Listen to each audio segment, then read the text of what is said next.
What would you do if you heard your child's bride say, "He's so ugly I can't even stand to touch him"? Just moments before the wedding, I didn't scream. I didn't cry. I just stood behind that door, clutching my rosary, knowing that the happiest day of my son's life was about to become the hardest day of mine. That morning, the sky above St. Helena's Church was crystal clear, soft light spilling through stained glass like blessings from heaven. The air was filled with laughter music and the gentle murmur of guests in their finest clothes. It should have been a perfect day. It was a perfect day, until I heard the truth. I am Eleanor Gray, mother of the groom.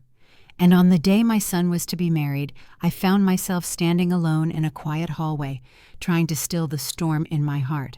My son Michael, 34 years old, quiet, gentle, brilliant in his own way, yet painfully shy. He's never been the man people call handsome. A crooked nose, a few scars from childhood, a body softened by long nights of work and little rest. Since he was a boy, he's been mocked, teased, made to feel less than. But love has a way of mending what cruelty breaks, or so I thought. When Clara Monroe came into his life, beautiful, graceful, from a prestigious family, Michael looked at her as if she was light itself. She told him that looks didn't matter, that love saw beyond appearances. And for the first time, my son believed he was worthy of being loved. I wanted to believe her too. Oh, how I wanted to. But that morning, as I walked past the bridal suite, I heard the laughter. Behind that door, the door separating truth from illusion, her voice cut through the music like glass. "Once he signs every document, I'm flying straight back to New York. He's so ugly. I can't even stand to touch him." Then came another voice, one filled with mockery, not mirth. "You're the queen of contracts, Clara." In that instant, time stopped. The laughter inside that room was sharp, cruel, and unforgettable. And I froze. I stood there, my breath caught in my throat, my heart breaking in silence. Not for myself, but for my son, who had spent a lifetime waiting to be loved, only to be chosen as a pawn. I wanted to burst in, to shout, to tear off that white dress that hid such darkness. But I didn't, because I knew exposing her now would not save him. It would only shatter him. So I stayed still, and I listened. Every word, every cruel laugh, letting the pain carve a vow deep into my soul. As a mother, I had spent my life protecting Michael from bullies in the schoolyard. But no one warns you that one day the cruelty will wear a veil and call itself love. I looked down at my trembling hands and wrapped them tightly around my rosary, each bead a promise, each prayer a weapon of patience. When I finally walked away from that door, my steps were steady, not because I was calm, but because I knew the truth would come to light. Not today, not here, but one day soon, she would face what she had sown. Inside the church, the organ began to play. Guests rose, faces bright with joy. Michael stood at the altar, nervous smile trembling across his lips, eyes searching for the woman he believed would complete his life. And when Clara walked down the aisle, draped in white and false promises, the crowd saw beauty. But I saw a mask. I sat in the front pew, hands folded tight, forcing a smile through the ache in my chest. Every vow, every word of forever felt like another thread pulling my son into a web he couldn't see. They called it a perfect wedding. But I knew it was a perfect illusion. As the bells rang and petals filled the air, I stepped outside, gazing up at the sky.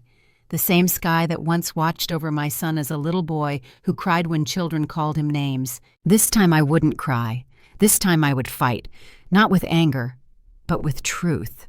The morning light spilled through the narrow window of the groom's room, brushing against the polished shoes, the crisp suit, the nervous hands straightening a tie for the 10th time.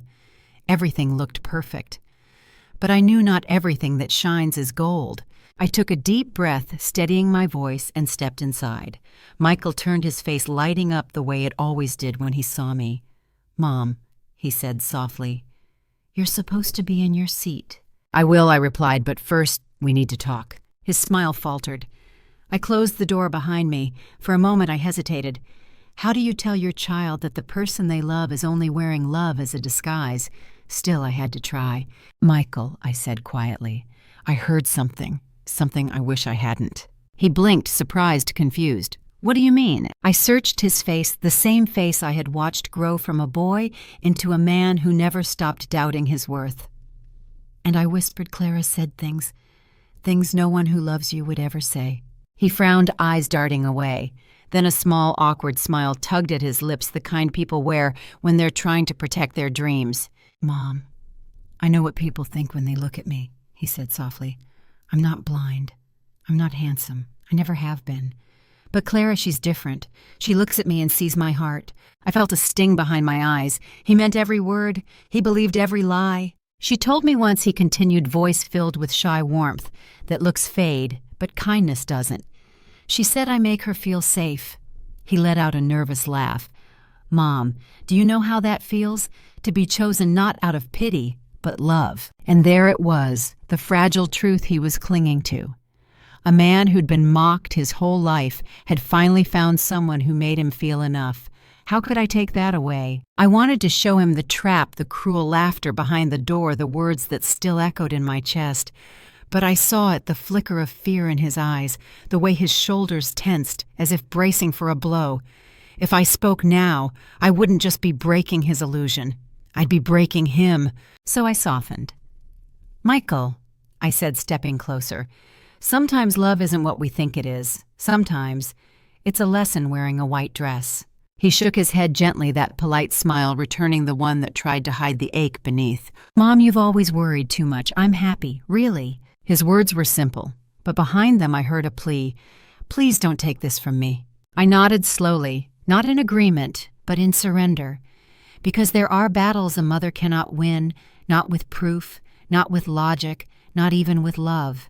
He adjusted his tie again, glanced at the mirror, and whispered almost to himself, She chose me, that's all that matters. And I knew he wasn't talking to me anymore. He was talking to the little boy who once stood in front of a schoolyard mirror, wondering why no one wanted to play with him. I turned toward the window. Outside, the church bells tolled. Guests were gathering, laughter rising like confetti in the breeze. Somewhere down the hall I could hear Clara's voice, sweet as honey, sharp as a blade. For a long moment I just stood there watching sunlight dance across the glass, listening to the hum of a world that believed in fairy tales. And in that silence a truth settled deep inside me. Blind love is more dangerous than poverty, because poverty can be overcome, but blindness of the heart that can destroy everything you own. I turned back to Michael, memorizing his face, his hope, his fragile joy. There was nothing left to say. Some lessons life insists on teaching itself. So I placed my hand on his shoulder, offered a faint smile, and whispered, Then may happiness be everything you believe it is. He nodded, grateful, oblivious, ready to walk into a future built on illusion. And I walked away, heart heavy, faith steady, and one silent vow repeating in my mind, If love has blinded him, then I will be the light. The church bells sang clear and bright, echoing through marble arches and sunlit glass.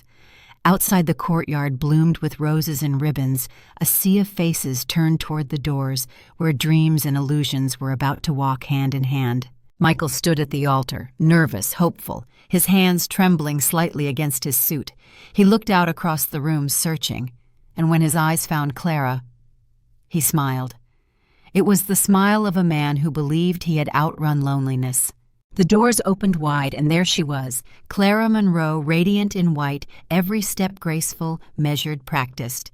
Her beauty drew whispers from every corner, her presence like sunlight caught in silk. But behind that veil, behind those painted eyes, there was no warmth, only calculation. Still Michael saw only light, and love when blind sees what it needs, not what it should. The music swelled. He reached for her hand, his own shaking with reverence as though holding something holy. She took it gently, perfectly, and they turned together to face the priest. From the first word to the final vow, the ceremony unfolded like a fairy tale. Every line rehearsed, every smile in place. Guests wiped tears, whispered blessings, clapped softly as if afraid to disturb the magic. And I sat in the front pew, hands folded tight, the beads of my rosary pressing against my skin, each one marking a heartbeat I wished I could slow. Every forever, every I do landed like a stone in my chest. Because I knew love built on lies can't last a lifetime. It only lasts until the truth runs out of patience. When they kissed, the crowd erupted applause, cheers, laughter filling the vaulted ceiling. But beneath the echo of celebration, I heard the faint crack of something fragile like glass underfoot. I smiled because that's what mothers do. We smile when our children are happy, even when we know the happiness isn't real. Later, the garden bloomed with lights and laughter. Tables gleamed beneath chandeliers, strung through oak branches. Champagne poured like gold. It was everything a bride could dream of, and nothing a mother could trust. I waited until the music softened, until Clara drifted away from the dance floor, her dress trailing behind her like a wave of white deceit. I approached, careful, calm, polite. "Clara," I began softly, "may we speak for a moment?" But before she could turn, her bridesmaid stepped in, all perfect manners and sharp edges. "Mrs. Gray, the bride needs to rest. Please don't trouble her tonight." Trouble her, if only she knew the storm her friend had sown. I wanted to say more, to pull back the veil and reveal what hid beneath. But Michael appeared, cheeks flushed, eyes bright, his voice full of gratitude. "Mom, thank you for being here," he said, pulling me into a quick, awkward hug. "I'm so glad you came. It means the world to me." I looked into his face, that innocent trust, that fragile joy, and felt the distance stretching between us. He didn't know, not yet. And every truth I carried was another step pushing him away. So I smiled. I nodded, and I let him walk back to her hand in hand into the shimmering lie they called love. The night deepened and fireworks lit the sky, bursts of color painting over silence. Guests cheered, music rose, and in that chaos of joy I stood apart, eyes fixed on my son, my heart caught between pride and pain. He looked so happy, and happiness, even false, is hard to take away. I whispered to myself, sometimes we must let our children fall. Only then will they learn what ground is firm, and what ground was never meant to hold them. The fireworks faded, leaving behind the scent of smoke and fleeting light. I turned my gaze to the stars above the church, the same stars that once watched over a boy who trusted too easily. And as the last spark died in the sky, I made another silent vow. I would not shield him from this fall, but I would be there when the truth caught up. After the wedding, life did not settle into peace. Instead, it twisted into whispers. At first, it was neighbors. Women leaning over fences, voices low but sharp. She never wanted her son to marry such a beautiful woman. You know how mothers are, jealous of the daughter-in-law. Then it was employees in the company halls, their words like smoke slipping under closed doors. Mrs. Gray tried to ruin the wedding. She couldn't bear to let go. The story spread quickly, a wildfire built on envy and imagination. And everywhere I turned, I felt eyes on me. Not with respect, not with warmth, but with judgment. I had been Eleanor Gray, once known as the wife of a great man, once a leader in the family business. Now I was nothing but the mother-in-law who couldn't accept the bride. "Michael! My Michael!" He began to change, not all at once, but little by little, like sand slipping through an hourglass. He stopped calling as often. He answered my questions with fewer words, shorter smiles. And when he visited, Clara was always close, her hand on his arm, her voice sweet and fragile. One evening, I overheard her whisper just loud enough for him to hear, and for me to imagine I wasn't meant to. "Your mother doesn't like me. I try so hard, but she never accepts me. It hurts, Michael. It hurts so much." And I watched as my son's face softened, his brow furrowed, his arm tightening protectively around her. He kissed her hand, murmuring, "I believe you. Don't cry. I'll protect you." Each lie she planted grew into a wall between us, and he, blinded by guilt, by love, by the fear of losing the only woman who made him feel chosen, built that wall higher with his own hands. I wanted to fight. God knows I wanted to shout the truth until the world believed me, but I didn't. Because every word I spoke against her would only deepen. The wound would only make him think I was the enemy she painted me to be. So I stayed silent. I prayed. I watched. I told myself patience is the mother's last weapon. Sometimes silence speaks louder than proof. But silence also cuts. And in that silence I was alone. Weeks passed. The house that once echoed with laughter now pressed heavy with quiet. I learned to live among whispers, to carry myself with dignity, to let people think what they wished. But the truth has a way of surfacing not in grand moments, but in quiet ones. And one night it came.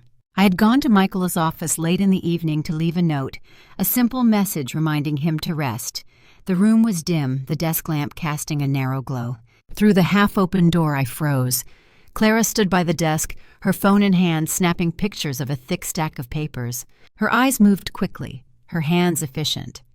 Not the hands of a wife admiring her husband's work, but the hands of someone collecting evidence, someone building a plan.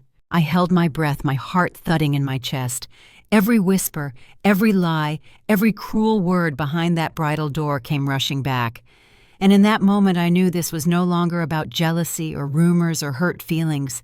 This was about something bigger, something dangerous. I stayed hidden in the shadows, watching her slip the phone back into her purse, smooth her dress, and walk out with that same perfect smile she wore down the aisle. When the door closed, I stepped inside. The papers were still on the desk corners, aligned as if untouched, but I knew better. I had just seen the first thread unravel. The next morning, sunlight spilled across the polished floors of Grey Group's headquarters, a symbol of legacy built by hands that once believed honesty was the cornerstone of power. I walked through those glass doors, the ones I'd entered 1,000 times before, but today it felt different. I was no longer Eleanor Gray, former director, respected wife. I was a mother walking into a storm she could no longer pretend wasn't there. At the end of the corridor, Michael's office stood open. Laughter drifted through, warm, trusting laughter. His, and then hers. When I stepped inside, Clara was standing beside his chair, a folder in her manicured hands. The papers were spread across the desk, neat and deliberate. "It's just a small expansion," she said sweetly. "A new branch, a chance to prove yourself as CEO. All you need is your signature." Michael nodded, eager, proud. He didn't read. He didn't ask. He just reached for the pen, the same pen his father once used to sign contracts that built the company brick by brick. "I want to show the board I can lead," he said quietly. "You believe in me, right?" Clara smiled, the kind of smile that hides a knife behind its teeth. "Of course I do. I believe in us." I stood in the doorway, unseen, my heart twisting. He signed, not knowing the ink carried chains, not knowing love was the hand guiding him into the trap. When I stepped forward, she was already closing the folder, her movements graceful, efficient. "Oh, Mrs. Gray," she greeted, surprised but smiling. "What a pleasant visit." "Just stopping by," I said, masking the storm beneath my calm. She nodded, slipping the folder into the safe behind the desk, a motion too careful to be routine. Something in me stirred, old instincts, the kind honed through years in boardrooms, spotting deceit hidden in fine print. I smiled politely, offered a few meaningless pleasantries, then left. But as I turned down the hall, I caught one last glimpse through the reflection of the glass wall, Clara's eyes flicking toward that safe, cautious, protective. Whatever she had locked away wasn't meant to be seen. That night I couldn't sleep. The whispers of the past few weeks circled in my head, her lies, her phone, the photographs. So I returned. When you've built a company from the ground up, you never forget its bones. I still had access, a small privilege no one had thought to revoke. The building was silent, the air cool and sharp. I moved through the halls like a ghost, the memories of late nights beside my husband echoing in every step. In Michael's office, the faint hum of the security system greeted me like an old friend. I sat at his desk, hands steady, and opened the surveillance feed. Hours of footage glimmered across the screen, meetings, deliveries, silence. And then there she was, Clara Monroe. She slipped inside moments after Michael left. She opened the safe, pulled out the folder, flipped through its pages, and click. Her phone flashed once, twice, each flash a snapshot of theft. I leaned closer. My breath caught when the camera caught a sliver of the page. Black letters, bold and unmistakable. Transfer of ownership. It wasn't an expansion. It was a handover. My son had just signed away everything his father built, every drop of sweat, every sleepless night, every dream forged in this place. For a long time, I sat in that dark room, the glow of the monitor washing over my face, my heart pounding not with fear, but with purpose. She thought she was clever. She thought a mother's silence meant defeat. But silence was only my disguise. I downloaded the footage, transferred every frame to a secure drive, and composed an email, short, precise, urgent. Subject: confidential evidence. Immediate review. To Mr. Harlan Brooks. Harlan, my late husband's oldest friend, the lawyer who once stood beside us when we founded this company. A man who believed in justice, not appearances. I hit send. And in that moment, the silence in the office shifted. It no longer felt like loss. It felt like the beginning of a fight. Hours later, as dawn painted the skyline in muted gold, my phone buzzed. Harlan's voice came through low, grave, certain. "Eleanor, if this document is what I think it is, your son doesn't own Gray Group anymore." The words fell heavy, final. For a moment, I couldn't breathe. All those years, the lessons, the legacy, the love, all signed away with one stroke of a pen, guided by deception. But I didn't cry. I couldn't, because I knew tears wouldn't save him. Truth would. Night had fallen heavy over the Gray estate. The air was still, the house silent, save for the faint ticking of the grandfather clock echoing through empty halls once filled with laughter. At the kitchen table, a single lamp burned low. Across from me sat Harlan Brooks, his silver hair catching the light, his eyes grave as he reviewed the documents I had sent. He set them down, folded his hands, and looked at me the way an old friend looks when truth has turned into fire. "Eleanor," he said slowly, "this isn't just a scam. Clara is moving every share, every asset into an investment fund, one that lists her as the sole beneficiary." I said nothing at first. I just stared at the papers, those cold lines of ink where trust had turned into theft. For a moment, I could almost hear my husband's voice, steady and warm, echoing from a memory. "Gray Group is our bloodline, Eleanor. Protect it not for me, but for our son." I pressed my hand to the table, grounding myself in that promise. Michael had inherited the company, but I had inherited the duty to protect it. And no woman, no matter how beautiful or cunning, was going to steal what generations had built. Harlan leaned back, sighing. "You could hire someone you know, a private investigator, a forensic accountant. They'll dig up everything she's doing." I shook my head. "No, this isn't a job for strangers. It's a fight for family, and family must be defended from the inside." He studied me for a moment, then nodded, trusting that same resolve that had built this empire brick by brick. "Then start with her money trail," he said. "Where there's greed, there's a bank account waiting to be traced." And with that, the plan began to form. Not one of rage, but precision. Not vengeance, but justice. The next day, I opened the old leather notebook my husband once used, the one filled with names, bankers, investors, men and women who owed him favors. I turned each page carefully until one name caught my eye. Paul Henderson, Senior Credit Officer, First National Bank. We'd attended the same charity gala 15 years ago. He had once told my husband, "If you ever need a favor, just ask." So I did. We met in a quiet corner of a downtown cafe, away from curious eyes. Paul looked older now, but the moment he saw me, recognition softened his features. "Mrs. Gray, it's been a long time." "Too long," I replied gently. "I wouldn't ask if it weren't important." I slid him a note with a single name, Clara Monroe Gray. He frowned, slightly thoughtful. "She's been here. More than once, actually, always with the same companion." My pulse quickened. "Companion?" He nodded. "A younger woman. Works in finance, I think. They're always together asking about wire transfers, new accounts, asset reallocation. One of my tellers mentioned her name once." He paused, trying to recall. And when he spoke, the name landed like a ghost returning from the past. "Sophie. I believe her name was Sophie." I froze.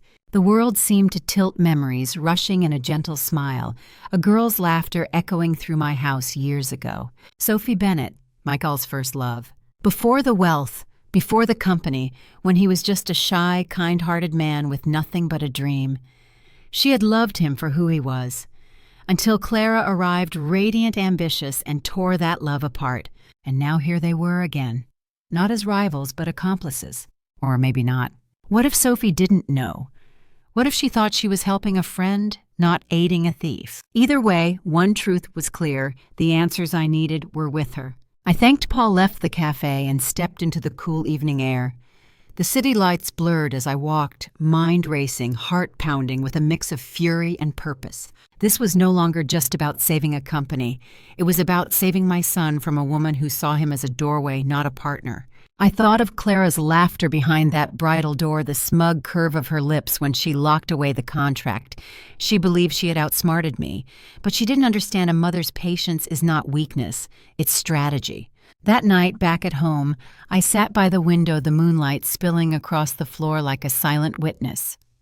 I opened my husband's notebook once more, tracing the ink of his handwriting steady, certain, full of vision. "Legacy isn't what we leave behind, it's what we protect while we're here." I whispered into the dark. "I'm protecting it, Henry, I promise." Then I wrote a new line beneath his "Find Sophie," because deep down I knew the woman who once loved my son for his heart would never stand by while someone tried to steal his soul. The cafe sat on the edge of town, quiet and unassuming, the kind of place where people came to remember, not to be seen.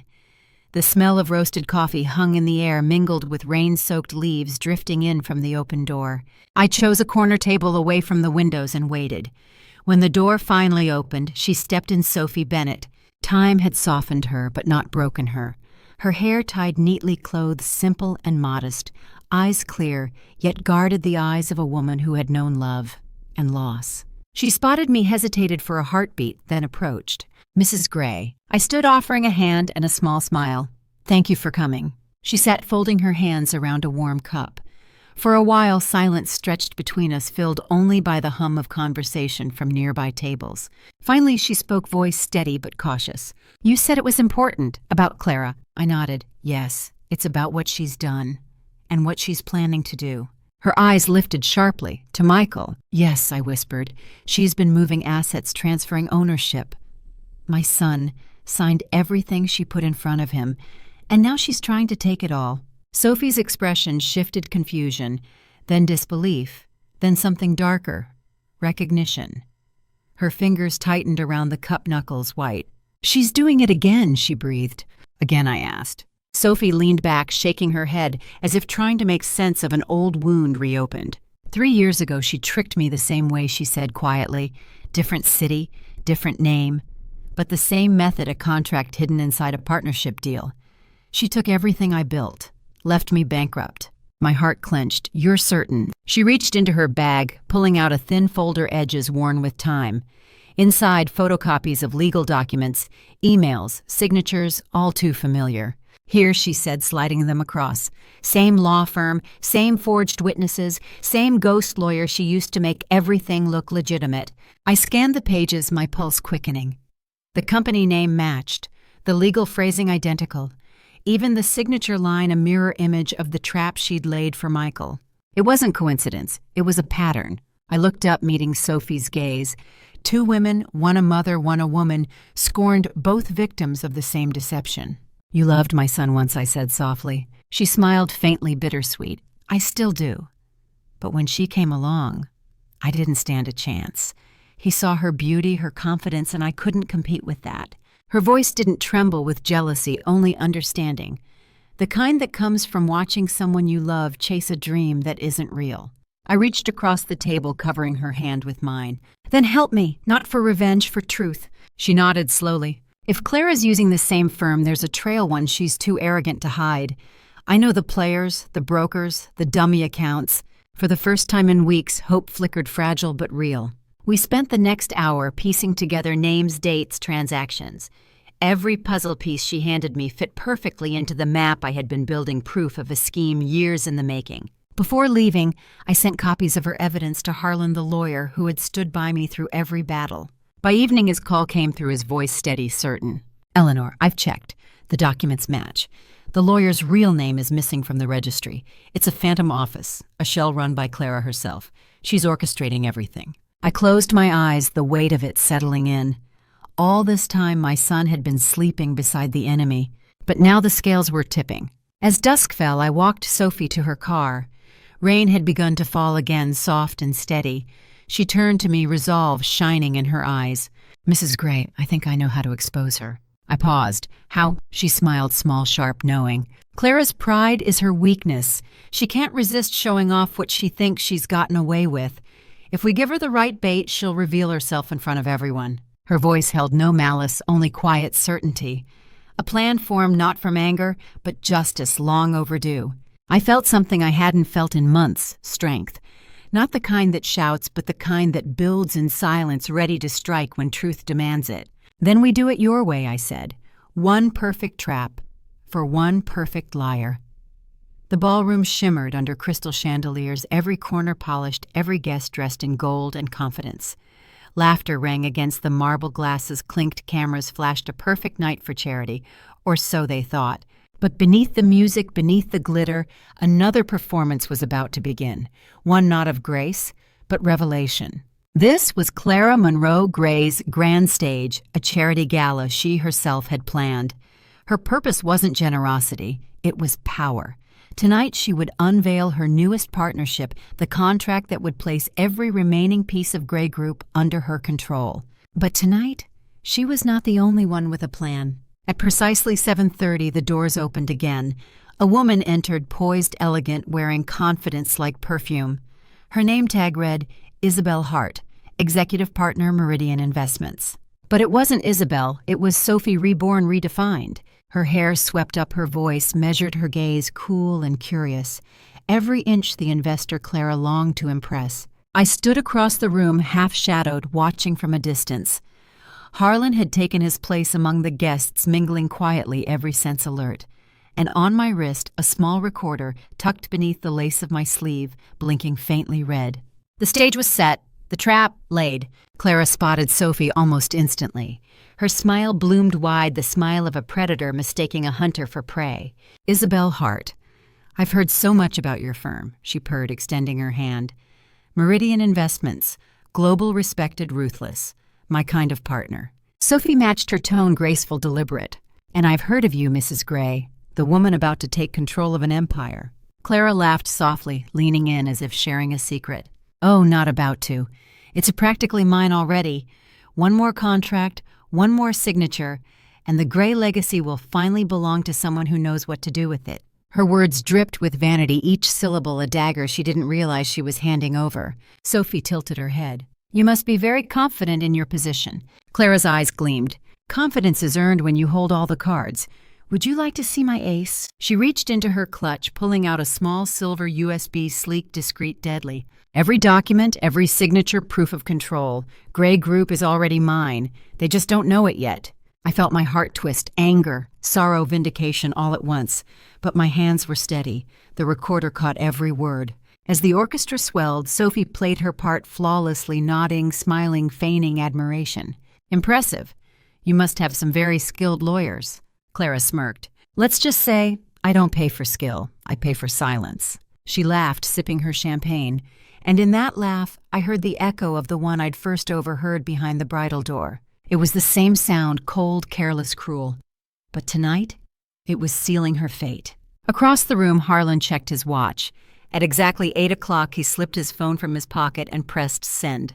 An email addressed to every member of the Gray Group Board of Directors. Subject, urgent fraudulent transfer of ownership. Immediate audit required. Attached every document Sophie had provided, every frame of surveillance I had collected, every recorded word from Clara's own mouth. The message went out like a flare in the dark. By the time the orchestra finished its song, the boardroom lights across the city would be turning on. Clara's phone buzzed. She glanced down. The color drained from her face. Her smile faltered. Her hand trembled. Another buzz, another. Dozens of messages. Her laughter died. The mask cracked. Excuse me, she muttered, stepping back, fumbling for her clutch. But in her haste, the USB slipped from her grasp. It hit the marble floor, spinning once, twice, then skidding to a stop at my feet. I bent slowly, picked it up, and held it in my palm. Cool. Small. A perfect key to a cage she built herself. When I looked up, Clara was already unraveling. Her eyes darted wildly across the room, searching for an exit, finding only faces. Faces that once admired her, now whispering, doubting, watching. No, she whispered, backing toward a chair. This isn't, you don't understand. But truth had already taken the stage. Sophie joined me at my side, her voice low. It's done. Across the room, Harlan approached his presence, calm, commanding. The board's been notified. By morning, every account will be frozen. Every signature revoked. Clara's knees buckled. She collapsed into a chair, her hands trembling, mascara streaking her cheeks. For the first time, the woman who thought she owned everything had nothing. Guests began to whisper louder now. Cameras clicked. The empire she built on lies was collapsing not with fury, but with silence. I stepped forward, standing over her, the USB glinting in my hand. For a moment, I almost pitied her. Almost. The courthouse stood tall against a gray Michigan sky, its stone walls cold, unforgiving, like the truth that waited inside. By morning, the whole town had gathered. Reporters lined the steps, cameras flashing pens, scratching headlines before the verdict was even written. Clara Monroe versus Gray Group. But what they didn't know was that this trial wasn't about money. It was about deception, dressed in white, sealed with a kiss. Inside, the air was heavy. The judge took his seat. The murmurs faded, and the weight of silence pressed down like judgment itself. On one side, Clara, immaculate as ever, hair flawless, lips, red eyes sharp. On the other, Michael's shoulders slumped, gaze lowered, hands clenched together in quiet regret. And beside him, me. A mother who had seen the truth too late, now watching it unfold at last. At the front stood Harlan Brooks, his voice firm, deliberate, carrying the calm certainty of a man who has built his case on stone, not sand. "Your Honor, ladies and gentlemen of the court," he began. "This is not merely a financial dispute. It is a calculated act of fraud, a betrayal of trust so deep it sought to turn love into a weapon." Clara shifted in her chair, crossing her legs, chin raised high. Her lawyer rose with practiced arrogance. "My client denies every accusation. The contracts were signed willingly. Mr. Gray's negligence is not her crime." And with that, Clara leaned toward the microphone, her voice dripping with venom. "He's a grown man. If he signed without reading, that's not my fault. Maybe he was too desperate to keep up with me." A ripple of whispers spread through the courtroom. Michael didn't flinch. He just stared at the floor, jaw trembling. Every word from her lips cut deeper than any lie she'd told before. I reached for his hand, cold shaking, and held it tight. He didn't look at me, but he didn't pull away either. Then Harlan stepped forward, calm as the tide. "Let's allow the evidence to speak." He lifted a small silver USB, its surface gleaming under the courtroom lights. "Your Honor, contained in this drive are digital files, contracts labeled transfer of ownership signed under false pretenses. Alongside them, audio recordings of Mrs. Gray herself bragging about her scheme." He inserted the drive, and with a click, the truth began to play. Clara's voice filled the room, unmistakable, confident. "Once he signs every document, Gray Group is mine. They just don't know it yet." The courtroom froze. Her lawyer's pen slipped from his fingers. And when the screen lit up, showing images of Clara smiling, glass of champagne in hand, whispering her victory to Sophie's disguised persona, the last of her defense crumbled. But Harlan wasn't done. "Your Honor, I call Sophie Bennett to the stand." All eyes turned as Sophie rose, grace in every step, courage in every breath. She took the oath, her voice clear. 3 years ago, Clara Monroe defrauded me, using the same law firm, the same fake attorney, the same contract format. I lost everything. When Mrs. Gray reached out, I realized the pattern, and together we uncovered the truth. She presented her documents, the mirror image of Clara's scheme, matching signatures, matching clauses, matching deceit. The judge examined them closely, eyes narrowing. Even Clara's lawyer fell silent. For the first time, Clara looked small, not beautiful, not powerful, just exposed. At the defendant's table, Michael sat still, his breathing shallow. And then, his voice broke the silence. "I was blind," he said softly, rising to his feet. "I thought love could erase what I saw in the mirror. I thought, if someone as beautiful as her chose me, it meant I finally mattered." His eyes filled tears, tracing quiet paths down his cheeks. But I was wrong. Beauty doesn't prove kindness. It only hides cruelty. For a while. The courtroom was still. No one moved. Even Clara's gaze wavered, caught between pride and panic. I stood beside him, my hand still in his. "Michael," I whispered loud enough for the world to hear, "you may not be handsome to them, but you are good. And good men are never fools, only faithful." He turned, meeting my eyes for the first time in months, and in that moment, I saw the boy. I raised the man he could still be. Clara rose suddenly, voice sharp, desperate.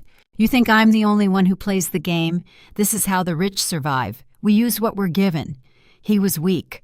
I just took what he signed." But the judge's gavel struck once, twice, silencing her fury. "Enough," he said sternly. "This court will decide what's fair, not greed, not vanity." And as she sat back down, her face pale beneath the makeup, I knew the mask was gone.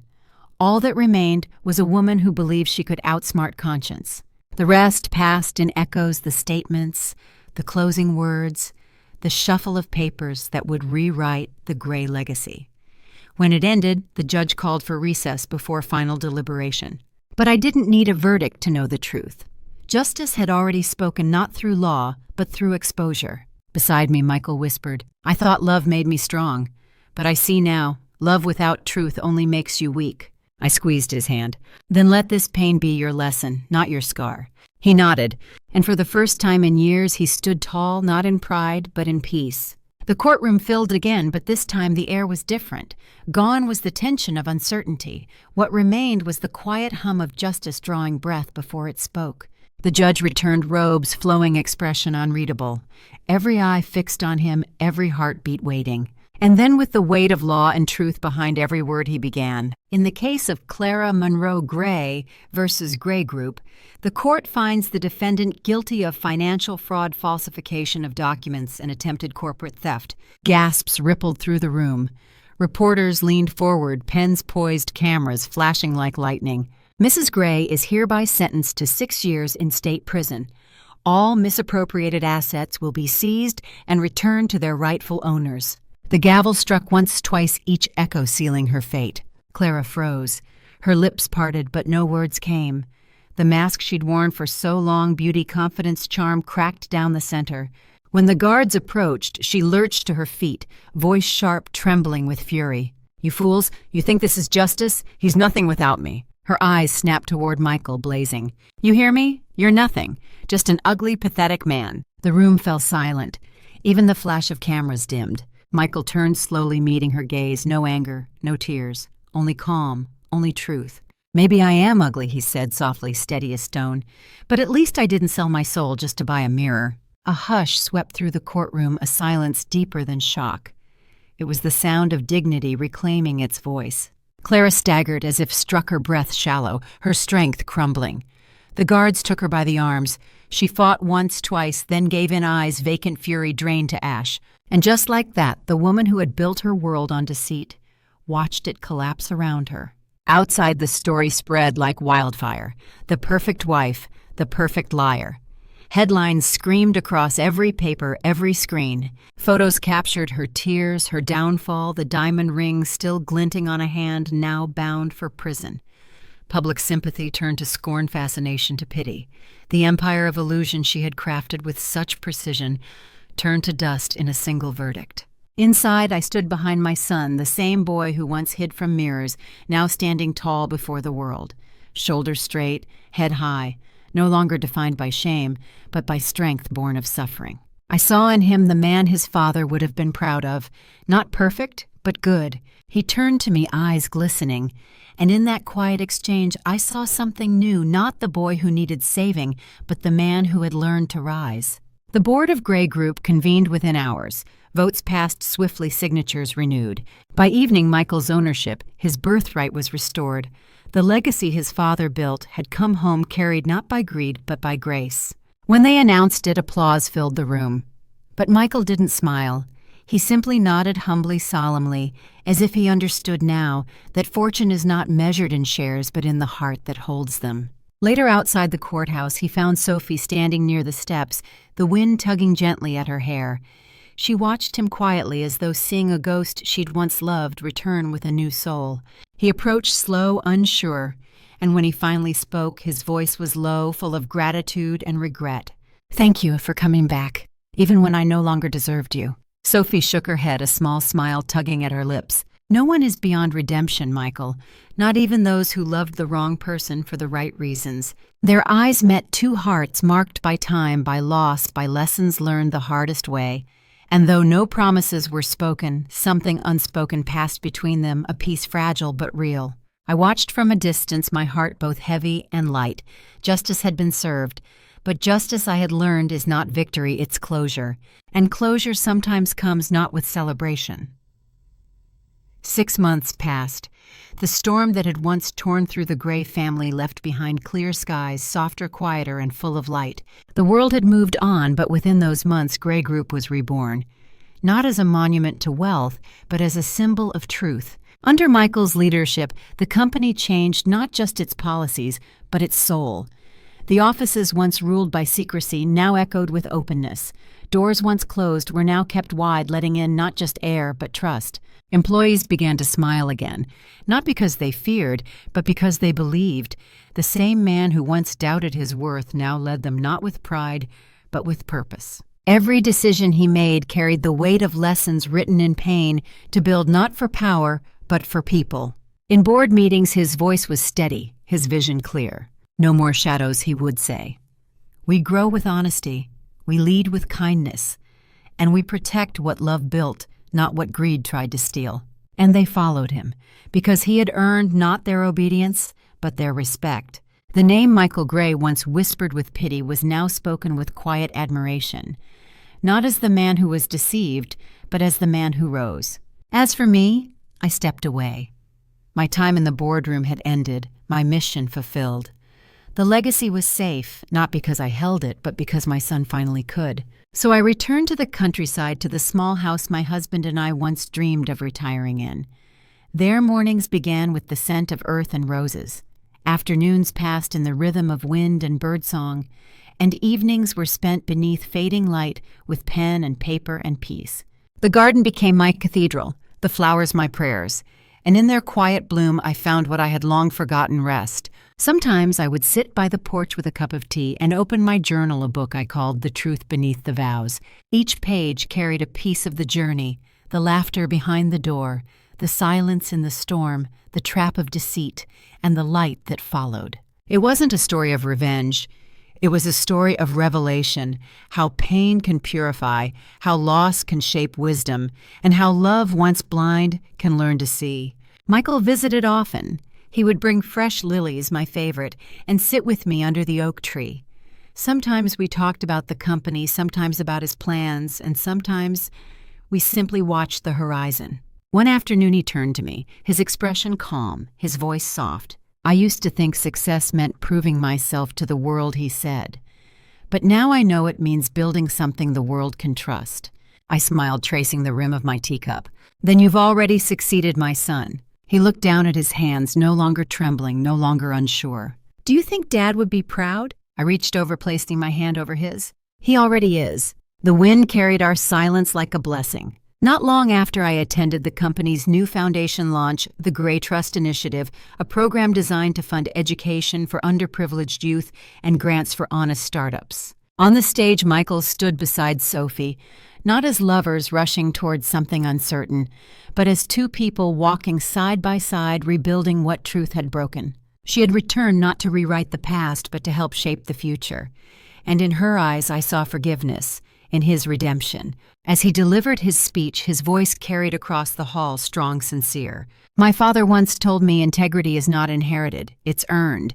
And my mother taught me love is not about what you gain, but what you protect. Today I stand not as a man who lost everything, but as one who learned what truly matters. Applause filled the room, but what I felt was deeper than pride. It was peace, the kind that only comes when the storm has done its work. That night back home, I wrote the final words in my journal. The truth may wound, but it also heals. Love may falter, but it never truly fails. And those who walk through betrayal with grace will always find the dawn. I closed the book, placed it beside the window, and looked out into the garden, where moonlight kissed the petals of white roses, each one opening gently to the night. Somewhere beyond the hills, I knew Michael was looking at the same moon, the same one that had watched us through every trial. And for the first time in a long time, I whispered, not in pain, but in gratitude, "Thank you," because this wasn't just a new day. It was a new dawn for truth, for love, for the Grays. But with a quiet exhale, the sound of a wound finally allowed to heal.